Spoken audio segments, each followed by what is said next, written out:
Sejam todos muito bem-vindos a mais um estudo bíblico produzido e apresentado pelo Ministério de Ensino Bíblico da Primeira Igreja Batista de Manaus.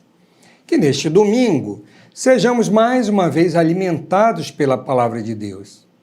Que a nossa vida seja enriquecida não apenas pelo conhecimento da Palavra, mas especialmente pela prática daquilo que temos aprendido. Lembramos a você que este mesmo estudo é apresentado de forma presencial aos domingos na Escola Bíblica Dominical a partir das 8h30 da manhã em nosso templo na Avenida Joaquim Nabuco, 2015. Nosso alvo durante os meses de abril a junho é conhecer um pouco da vida de Samuel, um homem usado por Deus para ser profeta, sacerdote e juiz no meio do povo de Israel. Temos estudado de forma especial os capítulos 1 a 25 do primeiro livro de Samuel.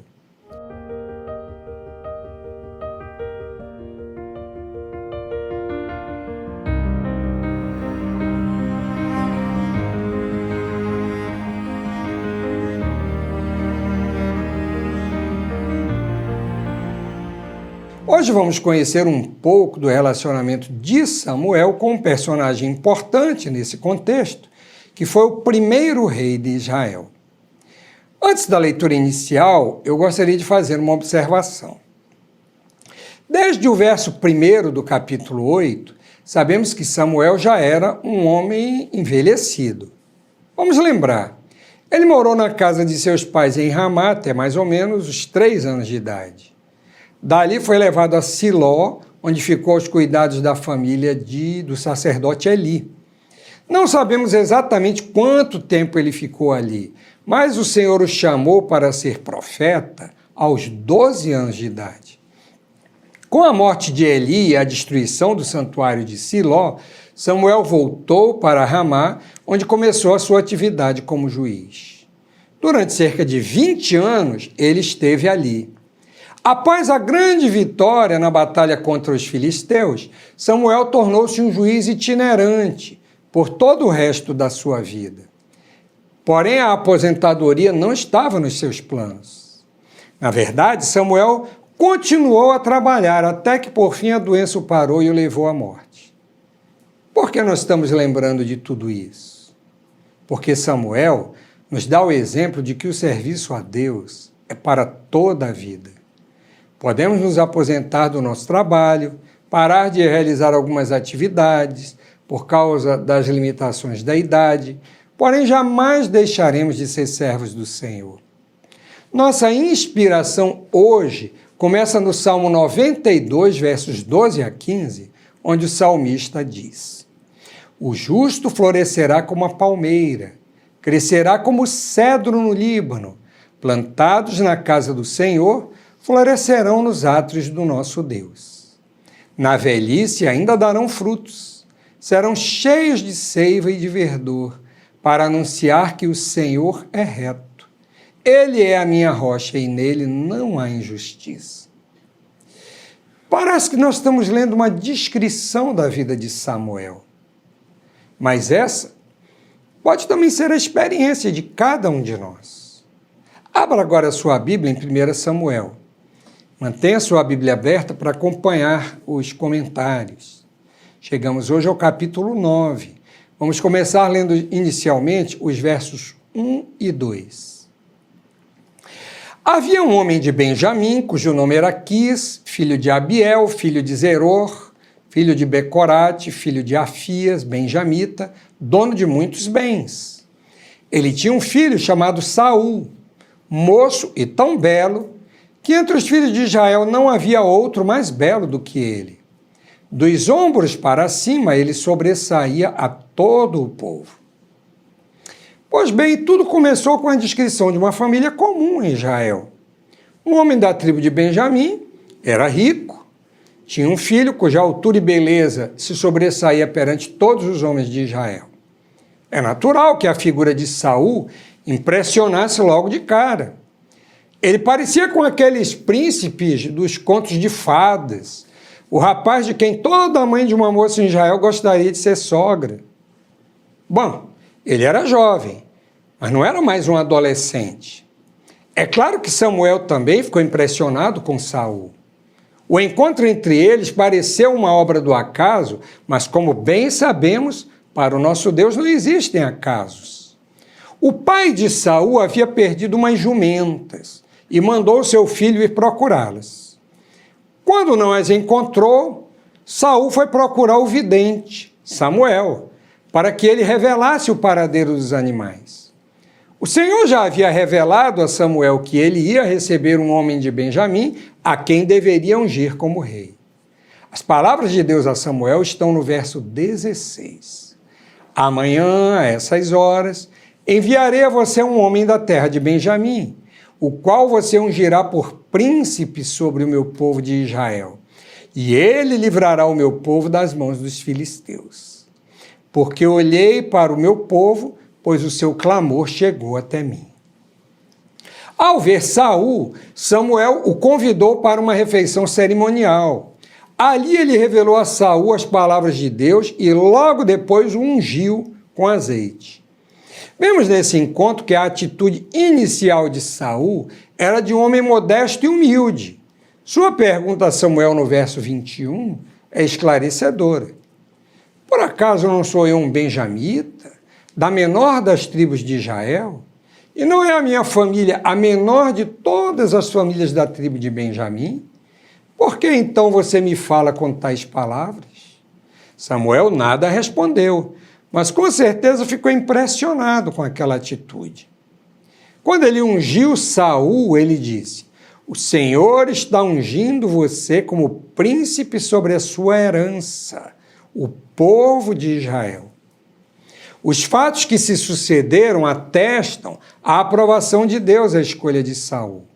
Após a sua unção, o Espírito Santo desceu sobre ele, capacitando-o para a tarefa. Mais tarde, a sua escolha foi referendada por um sorteio, como era costume naquela cultura. Porém, ainda faltava uma coisa. Ele precisava mostrar o seu valor como comandante dos exércitos de Israel. A oportunidade não tardou a aparecer. O povo de Amon armou um cerco contra a cidade de Jabes de Gileade, que ficava a leste do rio Jordão, lá nas proximidades das montanhas de Gileade. Os gileaditas se renderam e se ofereceram como servos aos amonitas. Mas a condição era que todos os homens da cidade tivessem o olho direito vazado. Ao saber dessa triste notícia, Saul convocou os exércitos de Israel para a guerra. O texto diz que o Espírito do Senhor se apossou dele. Sua habilidade como comandante foi provada. Ele dividiu os soldados em 3 tropas e atacou os amonitas de surpresa. A vitória foi esmagadora. Dali mesmo, o povo levou Saul até Gilgal, onde o proclamaram rei. Também ofereceram sacrifícios ao Senhor e fizeram uma grande festa. Até então parecia que tudo ia muito bem. Israel tinha o rei dos seus sonhos e o Senhor estava abençoando o seu povo. Mas em algum momento o sucesso subiu a cabeça de Saul.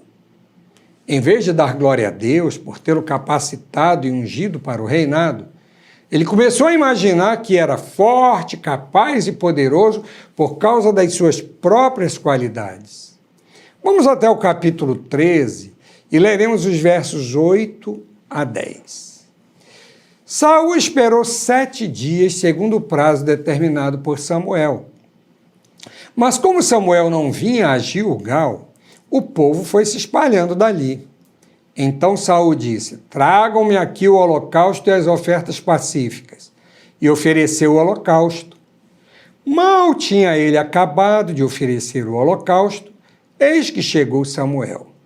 Saul saiu ao encontro dele para o saudar. Na ocasião em que Saul havia sido proclamado rei, Samuel exortou o povo a tão somente temer o Senhor e servi-lo fielmente de todo o coração. Isso implicava conhecer as leis do Senhor para cumpri-las. A rebeldia e a desobediência trariam derrota e morte ao rei e ao povo. Confira no verso 24 do capítulo 12. Infelizmente, não tardou muito para que o rei virasse as costas para Deus. Como bem sabemos, a atividade de oferecer sacrifícios ao Senhor era exclusiva dos descendentes de Arão, ou seja, os sacerdotes de Israel. Saul havia reunido as tropas para uma batalha contra os filisteus. Samuel tinha mandado Saul esperar 7 dias para que ele chegasse e oferecesse sacrifícios ao Senhor em favor do povo, que estava atemorizado. Ao final dos 7 dias, Saul cansou de esperar e resolveu ele mesmo oferecer o sacrifício. Sua atitude foi de usurpação. Ele havia sido ungido como rei e não como sacerdote. Em vez de esperar o momento certo e a pessoa certa, ele usou uma estratégia completamente equivocada. A partir daí, ele soube que o seu reinado estava com os dias contados. Vamos ler as palavras de Samuel para o rei nos versos 13 e 14. Você cometeu uma loucura, não guardando o mandamento que o Senhor, seu Deus, lhe ordenou, pois o Senhor teria confirmado para sempre o seu reinado sobre Israel. Mas agora o seu reinado não subsistirá. O Senhor buscou para si um homem segundo o seu coração e já lhe ordenou que seja príncipe sobre o seu povo, porque você não guardou o que o Senhor lhe ordenou. Ainda assim, o Senhor permitiu que Saul continuasse a reinar e lhe deu oportunidades para se arrepender do seu pecado. Algum tempo depois, houve uma batalha contra os amalequitas. A ordem do Senhor a Samuel era que aquele povo fosse exterminado, pois eram pessoas perversas que serviam de pedra de tropeço para Israel. No ataque, todos os animais dos amalequitas deviam ser mortos. Essa era a ordem do Senhor. Mas, infelizmente, a ordem não foi cumprida. O verso 9 do capítulo 15 diz: Mas Saul e o povo pouparam Agag, o melhor das ovelhas e dos bois, os animais gordos, os cordeiros e tudo mais que era bom. A isso não quiseram destruir totalmente. Porém, toda coisa sem valor e desprezível destruíram. Agag era o rei dos amalequitas, mas foi poupado juntamente com os animais mais vistosos. Era um despojo de guerra, bem valioso. O curioso é que as ações de Saul aparentemente eram feitas com boas intenções. Com isso, aprendemos que desobedecer ao Senhor, mesmo que com uma boa intenção, é uma péssima ideia. Quando Samuel perguntou que animais eram aqueles, Saul lhe disse que eram para sacrificar ao Senhor o seu Deus. Sabemos que os sacrifícios de gratidão eram partilhados entre os sacerdotes e os ofertantes, depois que a parte do Senhor era queimada. Isso contrariava totalmente a ordem do Senhor de que aqueles animais deviam ser destruídos. Isso atraiu para Saul a ira do Senhor. Ele disse a Samuel no verso 11: Lamento haver constituído Saul como rei, porque deixou de me seguir e não executou as minhas palavras. Isso deixou Samuel muito triste, porque ele estimava Saul, mas as suas palavras ao rei foram muito diretas. Estão registradas nos versos 22 e 23. Será que o Senhor tem mais prazer em holocaustos e sacrifícios do que no obedecer a sua palavra? Eis que o obedecer é melhor do que o sacrificar, e o ouvir é melhor do que a gordura de carneiros, porque a rebelião é como o pecado da feitiçaria, e a obstinação é como a idolatria e o culto a ídolos do lar. Por você ter rejeitado a palavra do Senhor, também ele o rejeitou como rei. A partir desse dia, o Espírito do Senhor se retirou de Saul, e um espírito mau passou a atormentá-lo. O texto diz que esse espírito mau era enviado pelo Senhor. Alguns comentaristas dizem que, aparentemente, o que atormentava Saul era uma melancolia lúgubre, uma sensação de desconfiança que beirava a loucura. Para os hebreus daquela época, qualquer tipo de bem ou de mal provinha de Deus. Saul ficou completamente enlouquecido quando Davi surgiu em cena e começou a receber mais elogios do que ele. Por várias vezes ele tentou matar Davi sem sucesso. Em certa ocasião, ao saber que o sacerdote Aimeleque havia ajudado a Davi, Saul exterminou todos os sacerdotes de Nob, cumprindo assim a palavra do Senhor sobre os descendentes do sacerdote Eli. Samuel, que antes nutria grande admiração e simpatia por Saul, passou também a fugir dele. Depois que Samuel morreu, Saul foi consultar uma necromante na localidade de Endor, na terra dos cananeus. A lei do Senhor proibia terminantemente a tentativa de se comunicar com os mortos. Esse episódio decretou de uma vez por todas a ruína de Saul. Na próxima batalha contra os filisteus, ele foi morto, juntamente com seus filhos, acabando de vez com a possibilidade do estabelecimento de uma dinastia. Que triste história! Um homem que tinha tudo para ser um grande herói da fé, deixou-se vencer pelas influências políticas, pelas intrigas familiares, pela falta de observância à lei do Senhor e pela sua própria conduta desregrada. Sua falta de integridade o levou à ruína e destruição dele mesmo e de sua família. Tudo isso porque ele não deu atenção às palavras de Samuel. Desejo voltar ao capítulo 12. Nesse momento, o povo havia acabado de coroar Saul como rei, após a vitória contra os amonitas em Jabes e Gileade. Há um diálogo muito interessante entre Samuel e o povo, no qual o grande líder mostra alguns caminhos que deveriam ser seguidos se o povo desejasse continuar a ser abençoado pelo Senhor. O primeiro requisito era o desenvolvimento de um espírito de gratidão. Samuel relembra a história do povo desde Moisés e Arão até os juízes que haviam julgado Israel antes dele. Todos aqueles livramentos aconteceram porque o Senhor estava com eles. Todas as vezes que eles clamavam por socorro, o Senhor os ouviu e os livrou. Lembrar os grandes feitos de Deus no passado nos ajuda a desenvolver um espírito de gratidão. O segundo requisito era uma atitude de temor ao Senhor. Ao contemplar o poder de Deus na vitória que haviam acabado de conquistar, os israelitas deveriam ter se humilhado e creditado ao Senhor toda a glória. Deveriam ter confessado seus pecados e apresentado holocaustos como confissão. O temor do Senhor deveria ser expresso em servi-lo de todo o coração e não se desviar de seus caminhos, conforme as palavras de Samuel no verso 14.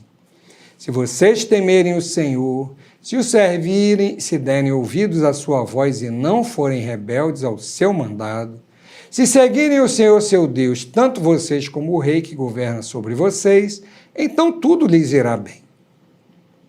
O terceiro requisito era a obediência. O Senhor, por causa de sua fidelidade, jamais abandonou seu povo ou negou sua aliança. Mas ele requeria obediência e sinceridade por parte do povo.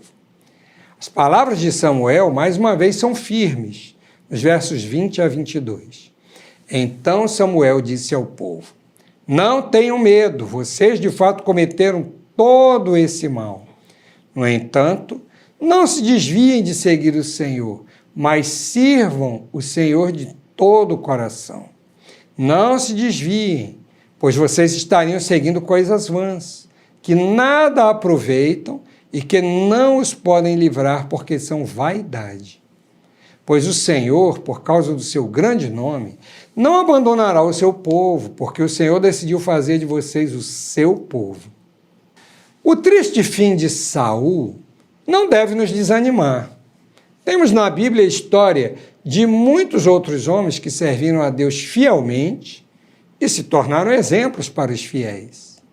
Devemos aprender a perseverar no caminho certo e jamais abandonar a lei do Senhor. No próximo domingo, se Deus nos permitir, Vamos conhecer um pouco do relacionamento de Samuel com o segundo rei de Israel, Davi. Até lá, e um bom domingo a todos.